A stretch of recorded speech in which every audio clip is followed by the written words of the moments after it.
এটা হচ্ছে challenge day 2। Hello everyone, চ্যালেঞ্জের কথা মতো আমি সকাল 5টার সময় ঘুম থেকে উঠেছি। আর দেখো চারিদিক অন্ধকার। ওঠার পর একটু ফ্রেশ হয়ে নিয়ে আমি বেড়াল ছানাগুলোকে একটু আদর করে নিলাম। জানো তো, এরা রীতিমতো আমার মাথায় উঠে নাচে। আমি ওদেরকে আমার ঘাড়ের উপর বসিয়ে দিলে ওরা আমার মাথার উপরে উঠে যায়। আমি আজকে ভেবেছিলাম এদেরকে স্নান করিয়ে দেব, কারণ বেশি শীত পড়ে গেলে আমি আর এদেরকে স্নান করাতে পারবো না।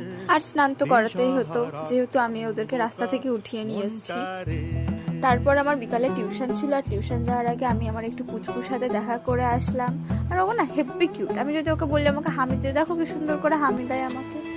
তারপর টিউশন থেকে বেরিয়ে আমার আজকে খুব চা খেতে ইচ্ছা করছিল, ওই জন্য আমি একা একাই চলে গেছি চা খেতে। টিউশন থেকে বাড়ি এসে আমি আবার বিড়াল ছানাগুলোকে একটু দেখে নিলাম। ওরা একজন আরেকজনের ঘাড়ের ওপরে উঠে ঘুমোচ্ছিল। তো আজকের মতো এই পর্যন্তই, দেখা হবে অন্য একটা ভিডিওতে। টাটা।